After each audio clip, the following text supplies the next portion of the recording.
We're good to go. Excellent.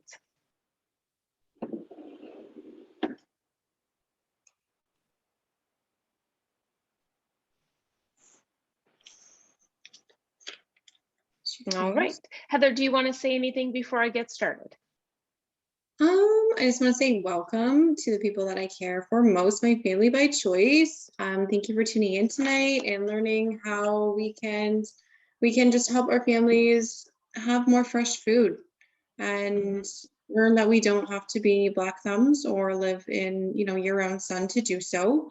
And yeah, I'm excited because I just want to feel prepared for whatever comes next and feel like I'm in control of what I give my baby. So absolutely.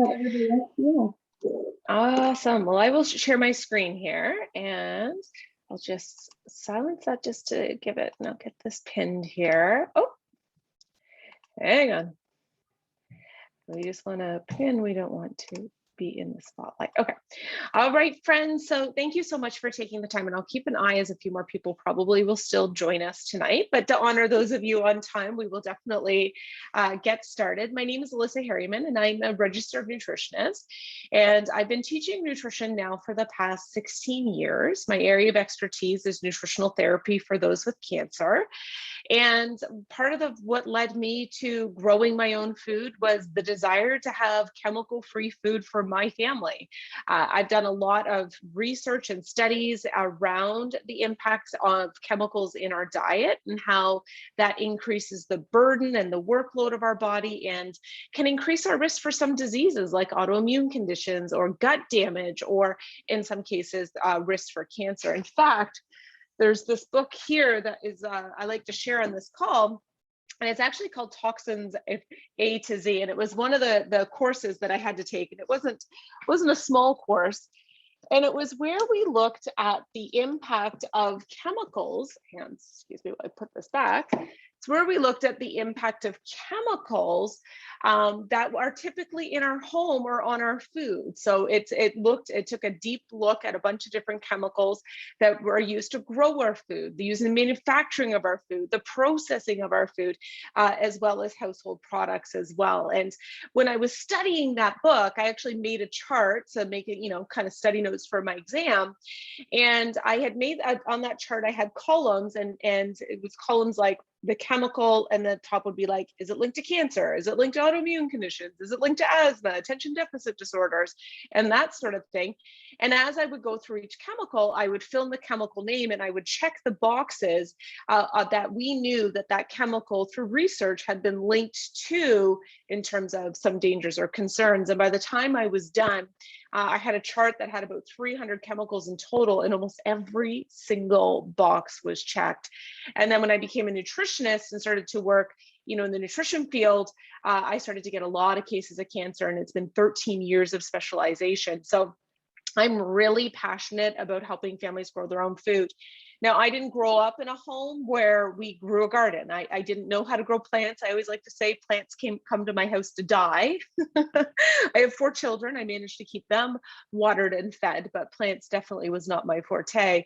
But when I saw this technology and this opportunity 9 years ago for our family to be able to grow our own food without chemicals, it just totally made sense. So I want to encourage you to use the chat as questions come up.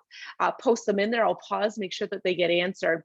And if you're catching this on the replay, I want to encourage you to, ask questions, send an email, ask Heather to connect us, and we'll definitely do our best to get your answers out there.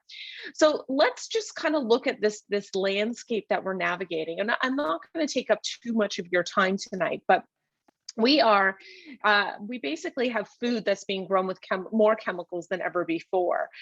There's something called the Dirty Dozen list, which is the list of the foods that typically have the most chemicals on them in the growing process. And some of the amounts are substantial and concerning. We know that many of these chemicals, again, are linked to health concerns. In addition to that, these chemicals are extremely toxic, which means our body has to deal with them when we consume them. Our body is now responsible for breaking breaking them down using nutrients in order to support these detoxification pathways. And this increases our body burden. And when our body is busy dealing with toxins, a lot of times it's not doing all the other stuff like healing and repairing and building a stronger immune system because it's dealing with these environmental chemicals. We also have a challenge with food being harvested before it's properly ripened. And one of the challenges with that is that it's really in the final days of ripening that all fruits and vegetables have their maximum amount of vitamins, minerals, and antioxidants. And then we add in the fact that these foods are then shipped hundreds, if not thousands of miles. And every 30 minutes that a fruit or vegetable is off the vine, it is losing nutrition. So by the time we get it a week later, 2 weeks later, it sits in the grocery store for a few days, we take it home, and then we wonder why it goes bad within, a few hours of being in our fridge. And that's why it's literally been rotting along the entire way. I have a friend who's kind of a food expert in Costa Rica, and she shared a statistic that about 20 pairs of hands touch our food as well before we consume it. Now, even organic produce loses up to 50% of its nutrients before we purchase it. And now we have this concern around food prices and costs. And we know that this limits accessibility to people that are vulnerable in our community. And that's concerning. We know that the people that are highest risk for preventable disease are families that don't have ready access to clean, whole food nutrition on a daily basis.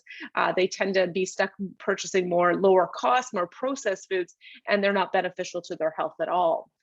So in addition to that, we've become a society that has really lost wellness. We are a society that needs to start to get really invested in building our health back up, which is part of why I do the job that I do and why I'm going to share this with you tonight as well.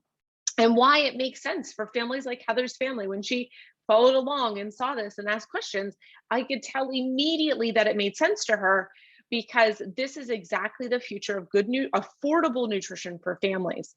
Now, the Tower Garden has a pretty unique story. It was developed in partnership between NASA and Disney World. NASA asked Disney World at the Land Pavilion or Epcot Center to develop technology to grow fruits and vegetables in outer space for astronauts as part of the Mars project. So Tower Gardens are incredibly unique. And as we go through this quick class tonight, you're going to learn a lot of really great facts that make this very different from anything else you can find on the market. The Tower Garden tonic is made entirely of minerals, and not only is it focused on building healthy plants and growing healthy plants, but it actually is based on human nutrition as well. So we'll talk a little bit more about that as we go on. It allows us to be able to grow our own healthy food without the use of chemicals. It allows us to consume vine-ripened food, so your food is much more nutritious because it didn't travel a few hundred miles, and it was allowed to perfectly ripen before your family consumed it. It really is affordable nutrition. When I first bought my tower, I didn't really tell my husband that this was what I was doing until it arrived. And I was like, voila, we are going to grow our own food. And he's like, plants die here. And I'm like, it's okay. So because it was a surprise, I decided that I wanted to prove to him that it's going to equal the same cost of organic produce that I was currently spending money on. So while my tower was getting started and I was getting my seedlings going, and those seedlings were going in those first couple of weeks as everything's starting to grow, I was tracking what I was spending on organic based on what I was also growing. And by the end of when we started to harvest and enjoy the food on our tower garden, within just a few weeks, we were saving anywhere between $30 to $50 a week. So that's a savings of $120 to $200 a month. And really, not only was the food savings based on our family getting better quality nutrition, but the food savings actually covered the cost of our family tower. So we did more than break even. We actually covered our monthly costs in our food savings, and we also had additional savings on top of that as well. Now, we've been growing for 9 years. So if you think even $150 on average, we save per month times 12 months times 9 years, we're over $14,000 in food savings for better quality nutrition. We also know that families eat what they grow. It's really, really important for children to have this experience, but you will often also grow things that you enjoy. Like we eat a lot of romaine lettuce and Swiss chard and kale at our house and a lot of herbs, and we grow a lot of those things for that reason. You can grow tomatoes, cucumbers, and we'll talk about those as well. It allows you to be in control of your food choices. It helps reduce our carbon footprint as families. And if families and communities are reducing their carbon footprint, it also reduces a community's carbon footprint as well. And in addition to that, I'm going to share some stories with you that help you understand how we've used tower gardens to impact communities all around Canada and the US. And as I mentioned, this is a project in partnership with NASA and the Epcot Center. So you don't get cooler or more sciencey than these guys. And there's lots of different technology that can be available. Hydroponic growing, there's some countertop growing. Those units are not based on the science of human nutrition. Those units are based on nutrition for the food. And a lot of times with hydroponic, you'll use tomato minerals and tonics in order to grow tomatoes, but it has nothing to do with other plants. So just something that kind of sets it apart, and a question I often get asked. Now, if you have children at home, or if you are a teacher, or you know a teacher, or you have children in school, there are some really cool things about the tower gardens in terms of home education. And we also have lots of homeschooling families as well that grow on towers. Now, there are full curriculums available on the website that you can download all the way from kindergarten right through high school. And there's some really, really great activities. But tower gardens teach families about biology. They teach families and children about chemistry and nutrition. Just these three alone can have an impact on a child for the rest of their life. In addition to that, it teaches children about nature, food sustainability, about being eco-friendly, and giving back, which I'll share some stories with you. It can bring up the conversation of the locavore movement. It's kind of like having a farmer's market in your kitchen, and the importance of having chemical-free food. And in addition to that, it brings up social responsibility. We had a grade 3 classroom here in Orillia, Ontario, do a study on the food costs. They were growing on their tower garden in their classroom, and they did a study on the food costs of food up in fly-in only parts of Northern Ontario. And they were just totally overwhelmed by the cost difference and how hard it was for families in fly-in communities to get access to good nutrition. So these students became so passionate about this topic, they actually ran a fundraiser. They raised enough money to buy 3 tower gardens and fly them into the fly-in only community. Then they got set up in another grade 3 classroom in this fly-in only community, where every week the 2 classes would communicate via Zoom and share the foods that they were growing. So think about just the impact for those students on understanding the importance of good nutrition and doing something good for another classroom and building friendships, with students that live in fly-in only communities. We also had a school up in Huntsville that not only got a grant to purchase tower gardens, but they also had enough grant money left over to build a salad bar. And they were doing every Friday, they were using the food produced on the towers to build a salad bar, and the kids were able to come down and build their own salad, talking about nutrition, helping them eat more of those foods. And the kids want to eat stuff that they grow. So it's really, really cool. And of course, social justice as well. Now, Stephen Ritz is a teacher in the Bronx, and his school had a graduation rate of about 12%. And what ended up happening is Stephen decided to develop an in-school growing program. And utilizing tower gardens in that program, his graduation rate of his school went up over 90% because kids wanted to come to school to learn about plants and growing their own food and to be a part of this program. He was a Global Teacher Prize Global Teacher Prize finalist, which is basically the top 10 teachers in the entire world make this list, and he was one of the finalists. And I love his quote that says, when you teach kids about nature, you teach them to nurture. And when you teach kids to nurture, we as a society collectively embrace our better nature, which I thought was pretty cool. So the purpose of the tower garden is very, very simple. Produce healthy plants, produce healthy food for people, and produce food in a sustainable growing system. So let's look exactly at what the tower garden is and how it works.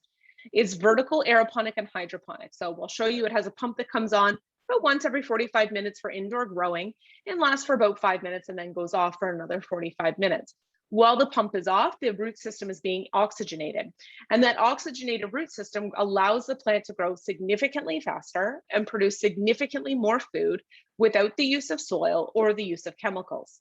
It's very simple to do. It goes together kind of like Lego blocks, and it comes with guides, there's videos. It is incredibly simple for families to do. In fact, we've had grade 1-2 classrooms actually assemble and put together tower gardens.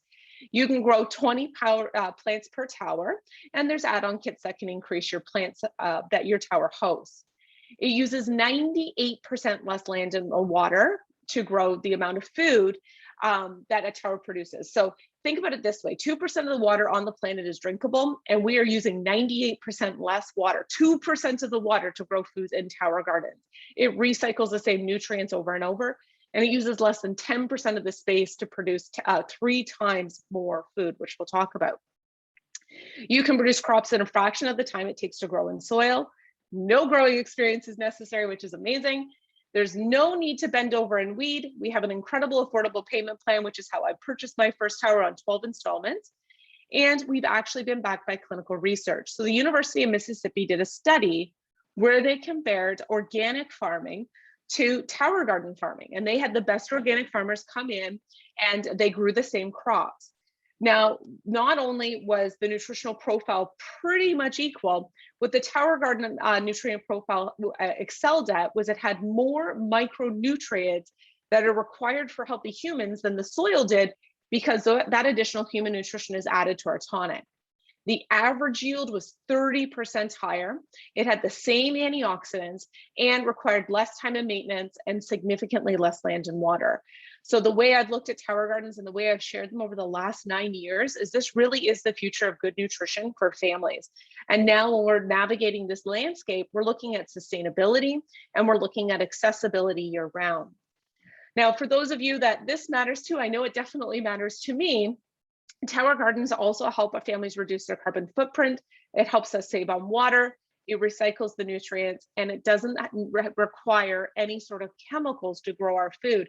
In fact, we can grow on tower gardens in kindergarten classrooms. Now, this is an example of how the tower works. And this is our original unit, the flex unit. I'll talk to you about the 2 different unit options that are available.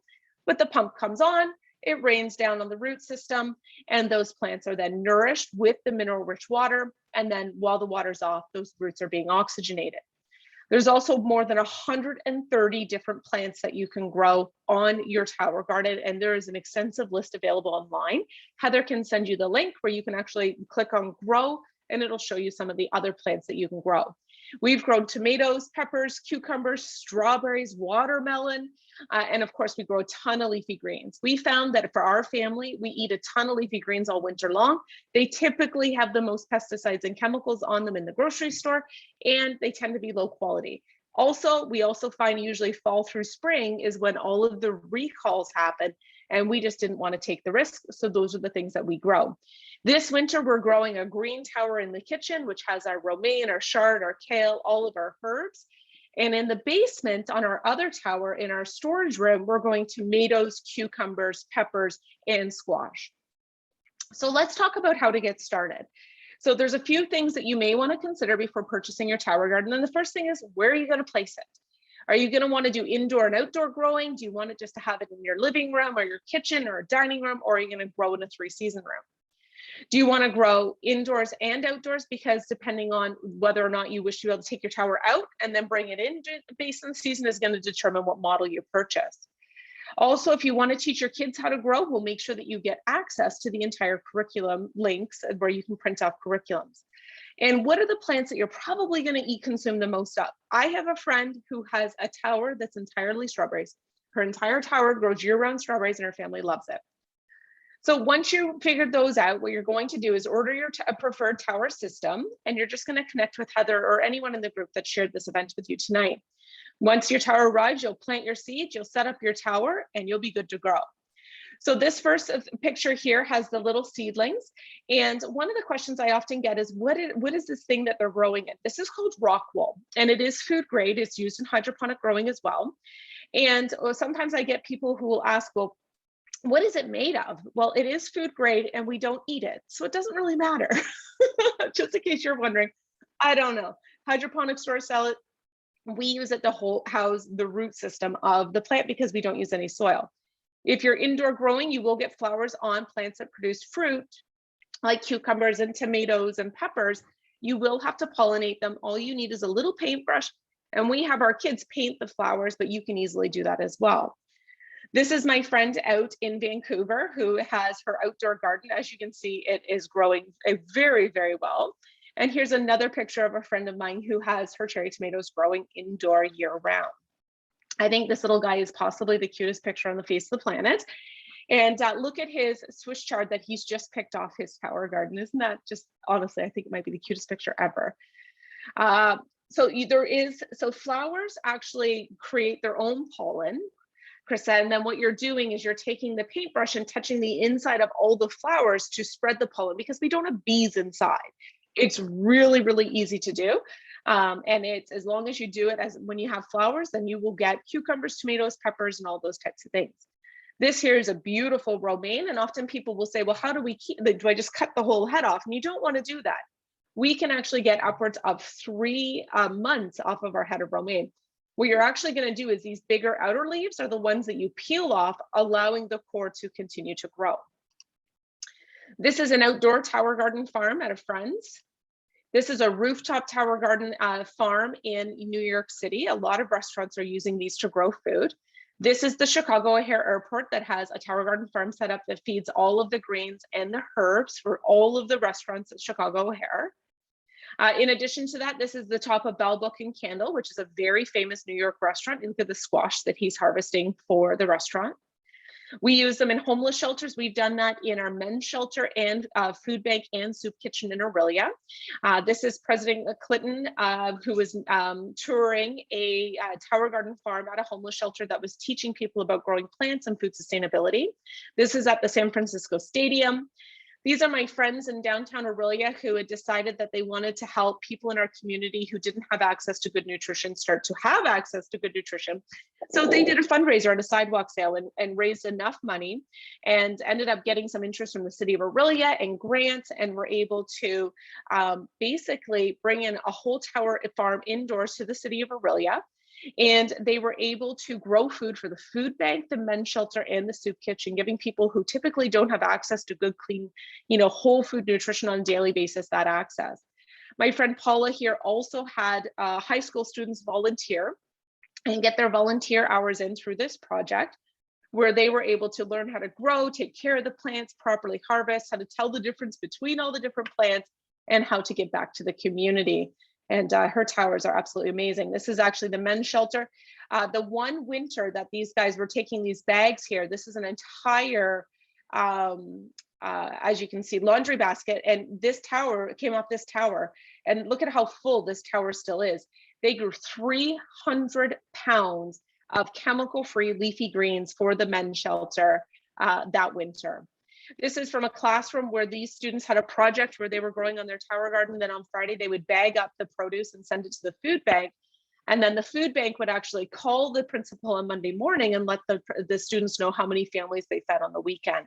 So what an incredible project. We've had other schools that grow and the food goes home with the families that need the food from within that school. This is my friend Paula. Again, we like to call this her jungle. This is just on her porch. These are her towers that she grows outdoors in the summertime. And for many of you, I'm sure you've noticed that food costs is rising. So if you're concerned about the cost of your tower, as long as you're growing on it, I can assure you it will pay for itself. And one of the things I like to point out is the difference in color. Look at how green this is. There's absolutely no filter on this image. And just look at the difference between tower garden lettuce and the lettuce at the grocery store. Now, tower garden lettuce will get as big as the lettuce at the grocery store, but look at that dark green chlorophyll. That is the nutritional difference between growing your own food and buying grocery store food. This is my friend Christina. We were at a trade show and she got hungry. So I snapped a picture. She was literally eating off of her tower garden. This is a couple other of our community members' tower gardens, outdoor gardens. They grow just the same on the inside, including some squash and tomatoes. And now let's look at, as we wrap this up, at the different towers that are available. So this is the Tower Garden Flex unit. It has the green base. It holds 20 gallons of water. This is our indoor-outdoor model. So if you wish to Tower Garden outside in the summer and then bring it in for the winter, you're going to want the Flex unit. Both Tower Garden units actually come with everything you need to grow. It comes with seeds, rock wool, tonic. You'll replace your tonic about once every 10 to 12 months. The cost is only $85, so it's not expensive. You know, I order tonic once a year for $85 to maintain growing free food year round. But everything you need actually comes in your Tower Garden kit. This is the home model. This base is a little bit smaller. It only holds 16 gallons of water, and it's on wheels. It comes already on wheels. Now, one thing I will mention is the Flex unit here, you can put a tomato cage on it. So if you want to grow tomatoes and cucumbers and stuff like that, you are going to want to get the Flex unit, whereas the home unit doesn't actually house a tomato cage. You can still grow tomatoes and cucumbers and stuff on it, but it's a little bit easier with that cage. So also pay attention to that. I find that the home unit's really pretty. This is the one that we have growing in our kitchen, and the lights are LED, and because the pump only comes on for 5 minutes, it's just a little pump. Once an hour. Your Tower Garden should not register on your hydro. In 9 years of growing, we've never had a complaint from anybody who's purchased a Tower Garden about causing any sort of increase on their hydro bill. Also on the home unit, it comes with this microgreens extension, but if you're buying the Flex and you wish to grow microgreens, you can add this on. It just adds another layer. This is really good for starting seeds and for growing some of the baby greens that you're interested in. So what is in the tonic? The tonic is made entirely of minerals. It is a proprietary blend because NASA and Disney World created it. But because it's a mineral tonic, we can actually grow safely in a kindergarten classroom. The tonic comes in concentrated form, so we do recommend you wear glasses and when you mix it in with water, but once it's mixed in with water, it's completely benign. And it is 100% just minerals. Excellent job. And Jameson, the root rock reusable, or do they need to be replaced? They do have to be replaced. They kind of break down especially as you pull that root of that plant out. So a lot of times, Jameson, I stagger my growth. So if I'm pulling out a big Swiss chard plant, it's going to come out with it. I actually buy my rock wool at a hydroponic store. I can get an entire flat of 100 of the little cubes for $19. So that's the one thing I don't source from my company, is because it's just really convenient to buy a flat from the hydroponic store. But great question. Okay, and these are the LED lights, and these, we call them octopus arms. And what's cool about them is you can put them in nice and close to your plants, and they are made for growing food. They are also SAD lights. So anybody who deals with, that lack of sunshine in the wintertime, it's whatever grows healthy plants also happens to grow healthy humans. Our family, we just find it just brightens up. And then when it goes off at nighttime, because it's on a timer, it's like we all completely shut off when the tower lights go off, which is awesome. So you can push the lights in nice and close while your plants are small, but as your plants are getting bigger, you have this ability to move those lights out. And we do have information on the two different towers if you're interested or not sure what way you would like to. Our tower home, we grow year round indoors. That's the one in our kitchen. We've always got new plants started and going. It literally gets cleaned like once a year because it's such a clean growing system. And then our Flex unit we put outside. That's the one that we're going to put in our basement for growing this winter. Now, looking at costs, it's incredibly affordable. So you can pay for your tower outright, or you can do your tower over 12 installments, whatever feels the most comfortable for your family. You can get put on 12 installments, it's interest-free, and decide to pay your tower off sooner, and we can help you with that as well. The Tower Flex, you will need to add lights to grow inside. You have to have lights to grow inside. If you wish to add the microgreens kits, you can add that on. It is very heavy with 20 gallons of water. It's almost impossible to move. So if you're going to grow on a Flex unit indoor and you think you're going to need to move it, you're going to want to get a dolly. And the Flex unit also allows you to add the support cage. So just the Flex unit, before we add any of these, is $62 Canadian a month, or 12 installments, so extremely affordable, or $51 US per month. Adding on these items, you can get to about $115 per month by the time you add them all on. The tower home unit, the only thing you need to add to that is the lights. If you wish to add additional rock wool or tonic at time of purchase, that you can add that to your installment. The only time you can add accessories to your Tower Garden installment is at the time of purchase. We don't allow you to go back in and add those. So if you don't add the lights to your monthly installment at time of purchase, and you decide you want to buy the lights, you're going to have to pay for the lights outright. We can't wrap that into your installment price. The Tower Garden home is a little bit more, it's a little fancier, so it's an extra $5 a month and an extra $4 in the US. All right, so let's dive in and see if anybody has any questions. Is a cage not needed indoors? It really depends on what you're going to grow indoors. So the home unit, the indoor unit, is a lot of families typically will grow a lot of lettuce, a lot of kale, a lot of chard. You can grow tomatoes and cucumbers in the home unit, but you're not, the base isn't wide enough to attach a cage to it and still have the lights on it. With the flex unit, because the base is a little bit bigger, it has enough room for a tower cage to go on it. So if you do want to grow anything that's on a vine or it's going to need that support, I would recommend the flex unit for that reason.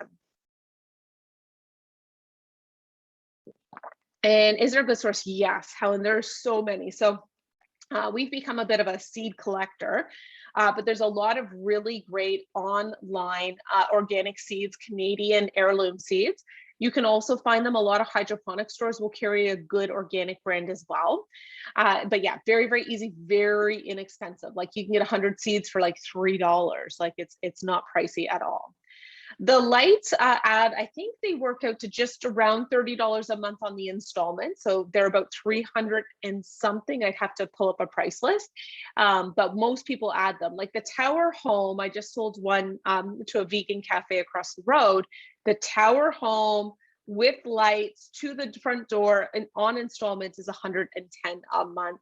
And again, you're growing at least $120 to $200 worth of free food. You buy seeds from you. Perfect. Excellent. Yes, absolutely. I also, what we've started doing is keeping our own seeds. So as we grow peppers, we actually keep our pepper seeds and we dehydrate them and then like just put them in the sun until they're dry. And then we put them in a baggie and we actually use that. The same with tomatoes and cucumbers. So we've actually started, some of our plants are like 4th or 5th generation from plants we originally grew. So the warranty is included. So there is no refund on Tower Gardens once you set it up and use it. They guarantee everything for the first 6 months. It's a 1-year warranty on your entire tower, but it's food grade plastic. I'm growing on the same tower for 9 years. I've had no issues. The only thing that sometimes goes that has to be replaced is the pump, and it just depends on your water. If you have really hard water, after a couple years, that pump can start to gunk up. The replacement cost on a pump is $20. So it's not expensive at all. If something was to happen to your lights within a year of using them or at your tower within a year of using it, we will replace all parts. And I think the pump is just the only one that's only guaranteed for 6 months. And again, because we can't control the quality of people's water. Awesome. Any other questions? Yes, Helen. So I'm still on my original LEDs. So, but yes, you can definitely, if something happens to your lights, we can definitely replace those bulbs, replace arms. It's very, very simple. We just order those through the company. Great question. Excellent. Well, what I'm going to do is I'm going to shut down the recording.